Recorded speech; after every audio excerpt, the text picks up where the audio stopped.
a circular 29, de 13 de maio de 1891, do Ministério da Fazenda, do ministro da Fazenda, melhor dizendo, dizendo que, determinando que toda a documentação que havia nas aduanas, nas alfândegas, em que se pagava cisa de importação de escravo, toda a documentação de escravo do Brasil tinha que ser queimada. E foi queimada no Rio, no forno da Lloyd. Tem lá uma placa de bronze aqui, se incinerou os documentos da escravidão para evitar ações indenizatórias. Só que ele esqueceu um pequeno detalhe, que os fazendeiros tinham os seus registros nas fazendas e nas casas particulares, né? Então, na verdade, ele tentou tampar o sol com a peneira. Desconheço que tenha havido alguma ação indenizatória contra o governo da República, que vai pegar Fernando Peixoto, inclusive... Me dá uma deixa aí, só para abrir um parênteses, não vou te interromper muito não. O Rui Barbosa, ele praticou um crime, porque um crime histórico, dentre outros, né? Porque ele desapareceu com toda a documentação da escravidão. Oficial, né? Oficial. Tanto é que hoje nós não temos um museu da escravidão, nós não temos uma memória do escravo. Enfim, até o material que o escravo trabalhava, tudo isso sumiu, desapareceu. Foi tudo destruído. Quer dizer, é resquício que se pode eventualmente encontrar em alguma fazenda, se é que alguma família... Não, raras fazendas têm alguma coisa que lê. A senzala mais completa, que na casa é até uma sala de tortura, que é até horrível, mas enfim, que guardou, é a Fazenda Santa Clara, lá na divisa do Rio Preto, aqui do lado direito é o Rio de Janeiro, do lado esquerdo é Minas Gerais, a montante do Rio Preto, que divide Rio de Minas, que era do Barão de Santa Clara, onde foi filmada a novela Terra Nostra, da Rede Globo Televisão. E ali tem ainda uma senzala, a sala de... Eu diria que é a prisão deles com aquelas dobradiças, triplas, quer dizer, ali ainda está preservado. Porque, na verdade, ele, além de mandar destruir a documentação, ele mandou vários emissários amedrontar os fazendeiros de café com relação a não entrarem com...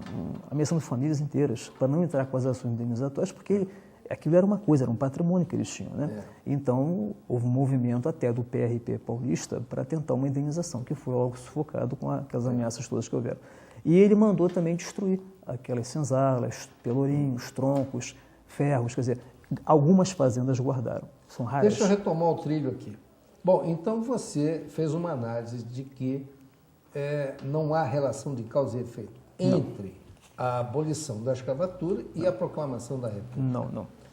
Qual teria sido, assim, no seu entender, a causa principal, dentre outras, né? Houve até a questão religiosa também, mas também tenho minhas dúvidas se a questão religiosa influiu na proclamação da República. Muito pouco. Também não, né? Muito pouco. Pode ter influído no sentido de uma frieza entre o clero e a monarquia. E a monarquia naquele período. Porque a Constituição do Império de 1824 consagrava o Estado confessional com a religião oficial, o Estado padroado, né? Quer dizer, tanto é que os padres eram pagos pelo Estado, né? Pelo Estado. Eram servidores públicos. Servidores públicos tinham um salário todo. Tinham um salário, se aposentar. Quer dizer, havia um resquício já de então, enfim. Eles também não poderiam ter sido causa da proclamação da República, porque a proclamação da República foi um mal-estar, que você colocou bem. Envolvia até o fim do clero como parte do Estado. Como servidores públicos. Passou a ser um Estado leigo. Como servidores públicos.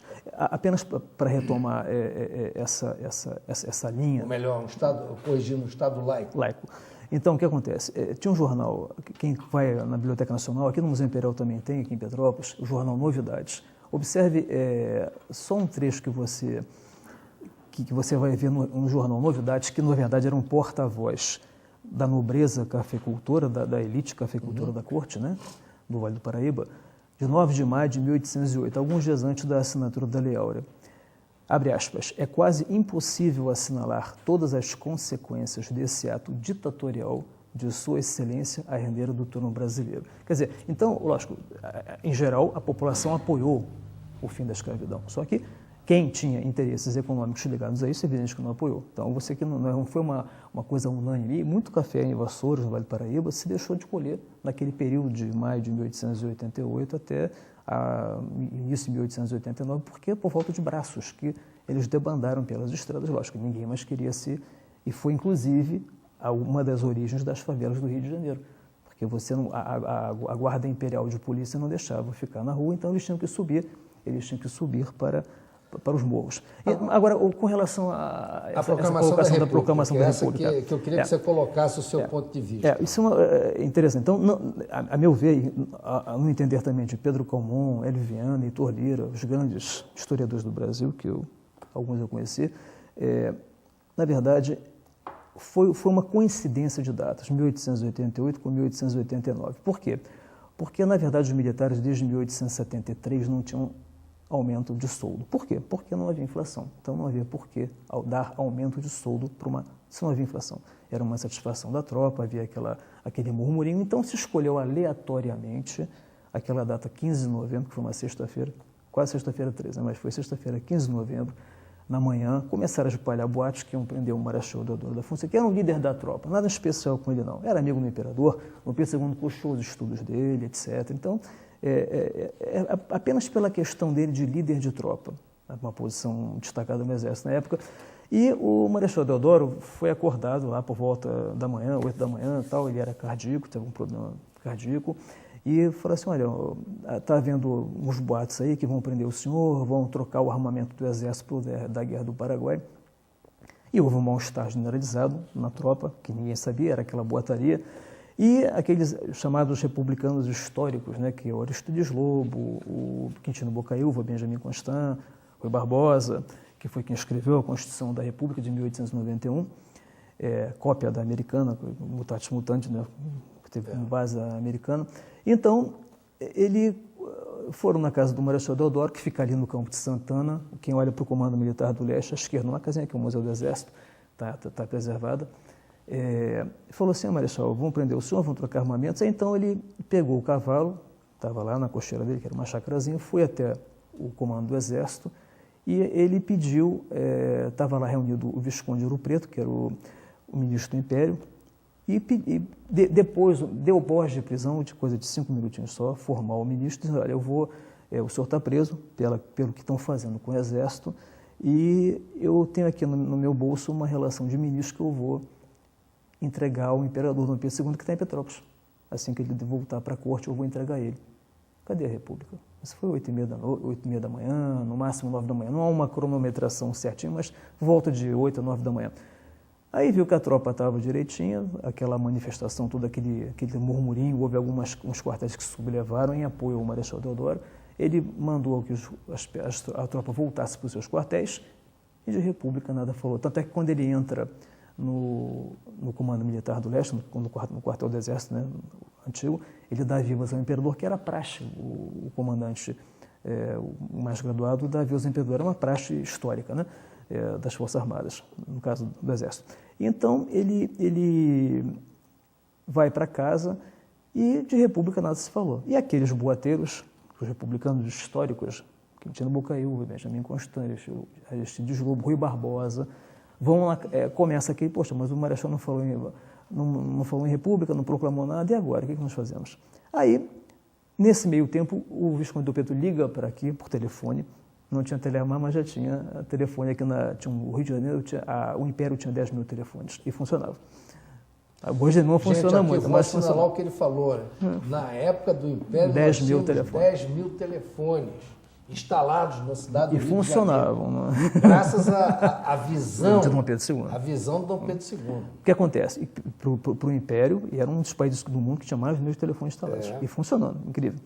Parece até Telemar hoje, né? Não parece. Bom, o que acontece? Então, o Visconde Ouro Preto liga para o Dom Pedro II, que está aqui em Petrópolis, com a Princesa Isabel, com os netos, e fala assim, olha, Majestade, o senhor deve descer porque eu fui preso, eu não quero mais ser ministro. Ele ficou zangado com a atitude do Marechal Deodoro, pediu demissão, e o Dom Pedro II, então, pegou um trem, veio correndo para a corte, teria chegado aqui no início da tarde, ali, e foi para o Paço Imperial da Praça 15, hoje lá na Praça 15 de Novembro, que era a residência, não é residência, era a repartição executiva do Império, né? São Cristóvão era a residência dele, e Praça 15 seria o Paço Executivo, né? Seria o Paço Planalto, hoje, vamos falar assim, uma analogia meio grosseira.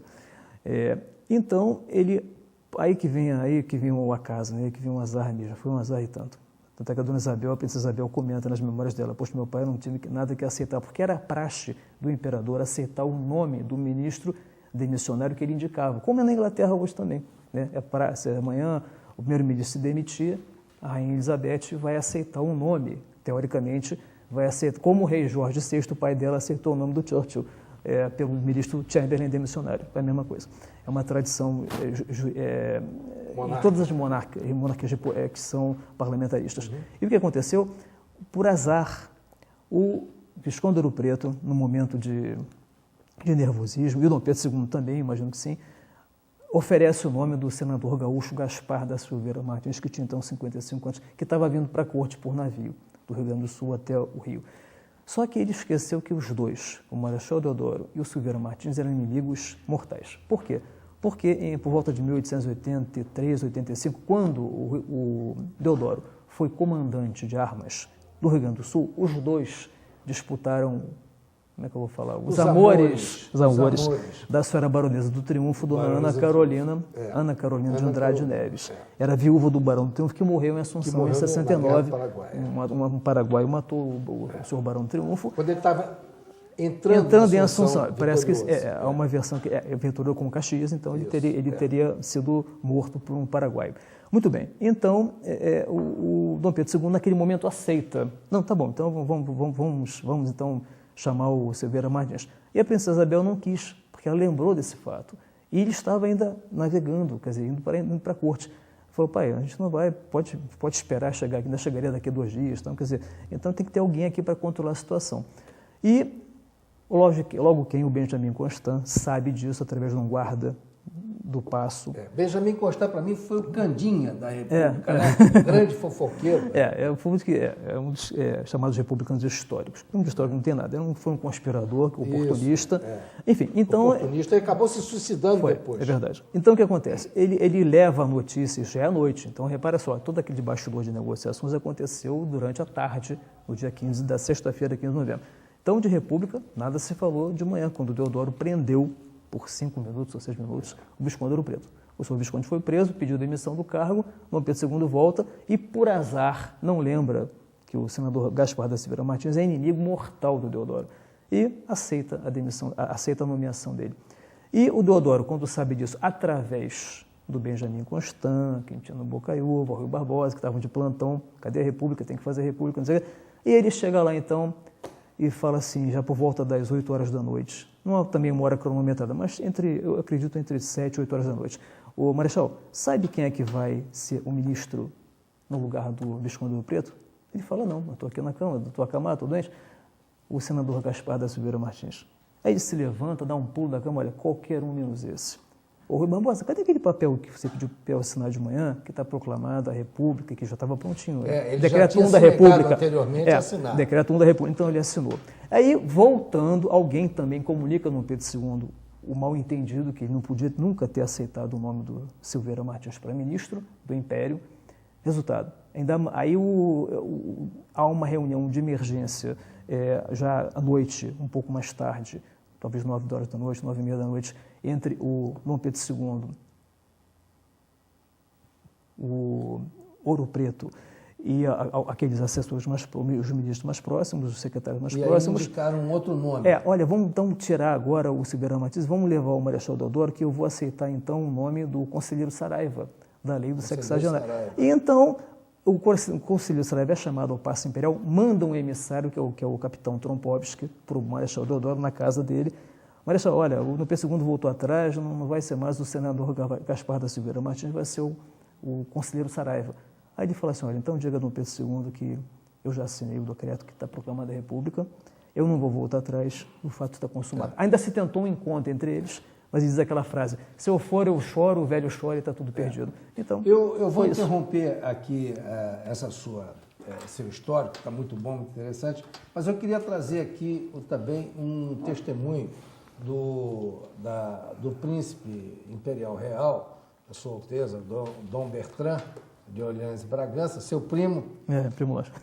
Não é primo, nós chamamos de primo para afinidade. Eu vou trazer um testemunho dele, que é uma palestra que ele proferiu há muitos anos atrás, em 92, lá no Paraná, num casebrinho lá no Paraná, para umas pessoas lá do interior. Pode soltar para mim, por favor.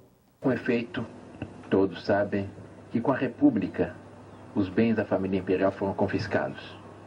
Quando papai voltou do exílio, não lhe restava nada. Pobre. Foi um português rico do Rio de Janeiro que lhe deu uma casinha na Rua da Quitanda, que ele vendeu e comprou uma fazenda no norte do Paraná, 63 alqueires, onde ele formou a sua família. E eu me recordo com emoção as boas lições que nós recebemos na nossa infância. Uma das quais foi numa tarde em que papai, preocupado com a situação, tinha 12 filhos, 8 homens e 4 moças. Um dia ele nos chamou aos mais velhos no jardim da sede da fazenda, porque nós morávamos na fazenda, íamos todo dia de jipe, era o único veículo que o papai tinha para a escola, para o colégio. Ele nos chamou e nos disse: meus filhos, saibam aproveitar a única coisa que eu poderia lhes deixar para o futuro, porque bens materiais eu não tenho. 63 alqueires dividido por 12 não é nada. Com isso, vocês não farão a vida. Mas eu tenho algo que vale incomparavelmente mais do que os bens materiais. Isso eu posso lhes deixar. Que é, em primeiro lugar, a fé católica, em segundo lugar, uma boa educação, e em terceiro lugar, a consciência de uma missão histórica a ser realizada pelo bem desse grande